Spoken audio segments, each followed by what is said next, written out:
Welcome to my full card recap of UFC Fight Night Cannonier vs Imavov. As you can see, we went 5-9 on predictions overall.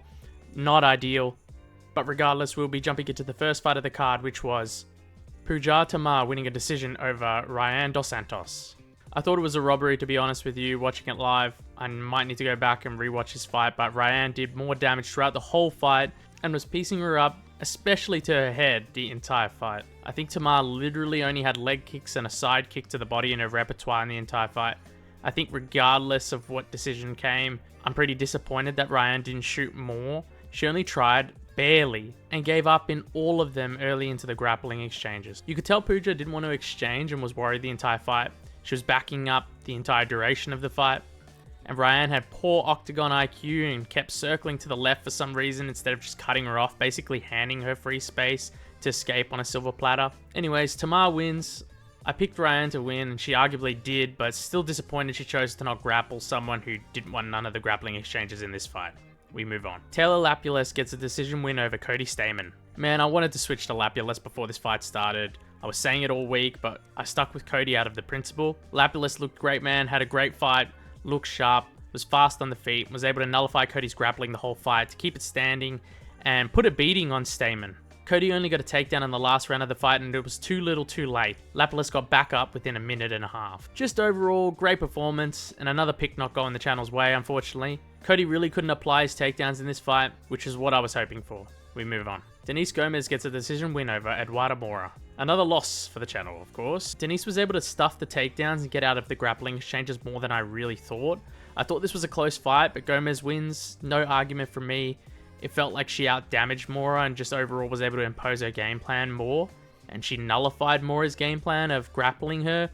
She really stuffed a lot of takedown attempts. It ain't looking too good for me, fellas, I'll be honest. I'm 0-3 currently. We move on. John Castaneda versus Daniel Marcos. The first correct pick of the card. Daniel Marcos beat him pretty convincingly through the whole fight. Won pretty much every exchange on the feet and was able to stuff the grappling attempts of Castaneda pretty easily, in my opinion.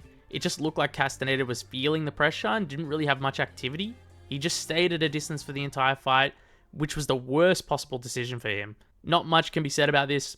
Pretty good win for Daniel Marcos. Congratulations to him, but not the most exciting fight out there. Next fight is Brad Katona getting the decision win over Jesse Butler. Brad Katona really put a beat down on Jesse Butler, man. I didn't agree with having Brad as such a high favorite going into this fight, but after watching it, you can kind of agree with it, I'll be honest. Jesse definitely made mistakes in this fight. He even went for a kick and slipped, giving Brad control over him on the ground in the last round. Brad was just better.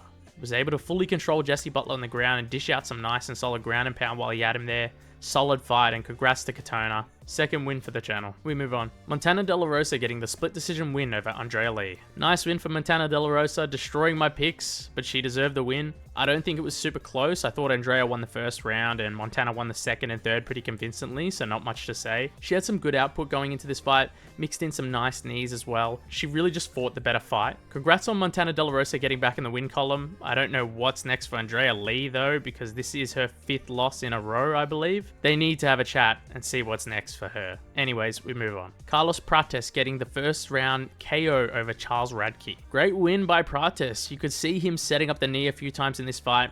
He actually landed it a couple of times too, but the final blow was crazy hard and the placement was perfect. It looked like it dug right into the liver, which is why he crumpled to the ground like that. Super painful. Radke didn't actually look too bad in this fight either, but once Prates got going, it wasn't looking good for him in the exchanges anymore. It was a pretty short fight, but congrats to Prates on a great highlight reel finish. Not much to say, and we move on. Ludovit Klein getting the decision win over Thiago Moises. I'm going to be flat out and say it. I didn't expect Ludovit Klein to do so well defending takedown attempts against Thiago Moises. I hadn't really seen him do as well in his previous fights regarding takedown attempts, but he looks solid.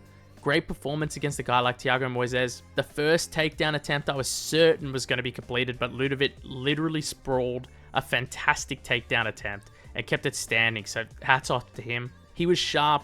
He had great kicks to the legs, body, and head this fight and dropped Thiago in the first as well with the left straight. Thiago couldn't really get anything going with his grappling, so it just left him getting outboxed by Ludovit Klein. Overall, congrats to Ludovit Klein on a great win. Not much to say. We're moving on. On to the main card. Punahele puts a beat down on Baeza. Punahele really made this guy give up in the cage. I thought Baeza would be able to keep it standing and get a finish over Punahele, but Punahele really just took this man down at will and beat him into the ground. It looked like after the damage Baeza took in the second, he gave up, honestly. The doctor came in before the third to ask Baeza where he was. That's how much damage he was taking in this fight. Great performance by Punahele. Did good work going down a division into welterweight. I don't know what was up with Baeza, but we move on. Zachary Reese versus Julian Marquez. All right. This is like a 10-second fight. I think it was 20 seconds overall. Reese really found the opening through the middle for the uppercut after the body kick, and it was pretty much all over from there.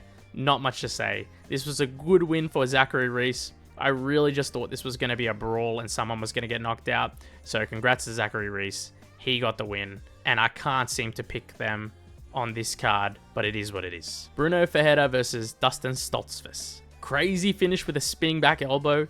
Did pick Brunno to knock him out, so I'm happy I finally get something in this card, but yeah, not much to say. Ended up being a brawl, which favors Brunno Ferreira, so he caught him with a beauty of an elbow in this fight. Congrats to him on the highlight reel KO. Raul Rosas versus Ricky Tercios. Seeing Ricky come out no glove touch and mouthing off was pretty crazy. I don't know how the kid is so comfortable during this fight. It looked like he wasn't even concerned about the rear naked choke Ricky was trying on him. He looked amazing, out-grappled Ricky in almost every exchange besides the one I just talked about. Was able to find his back and put him in a rear naked choke. I even called Raul Rosas by rear naked choke, but I did say I thought it would be the first round. Regardless, great win. I hope to see him fight someone more solid in his next fight. And we move on. Reyes versus Jacoby. Let's go Dominick Reyes. I'm so happy he won. I didn't pick Dominick to win just because I felt like I couldn't since he's had 3 vicious KO losses before this fight. But I'm happy he's back in a big way against someone who's as good as Dustin Jacoby. He really did just go out there and counter him with a huge left hand in the first round and finish him with strikes after a big knee. Very impressive win. This card has been lackluster, but a few solid finishes, including this one. So happy for Dominick Reyes. And we move on. Now on to the main event, Cannonier versus Imavov. Imavov gets the win over Cannonier. This was disgraceful, I'll be frank. This fight should have never been stopped this early. I even said in my prediction video that Cannonier has been rocked in his fights before and recovers well, so I had some expectation that he could be caught in this fight. I'm not upset about the fact that I lost this pick. I'm upset because this is a very important fight for both these fighters' careers, and this referee decision ruins this result for both fighters. Jason Herzog is usually a good ref as well, but he's been fumbling a few important moments as of late. This hurts because it essentially derails Cannonier's career at the age of 40, and it leaves Imavov with little respect from the fans about the best win of his career since there wasn't a definitive finish. Really annoying finish to this fight.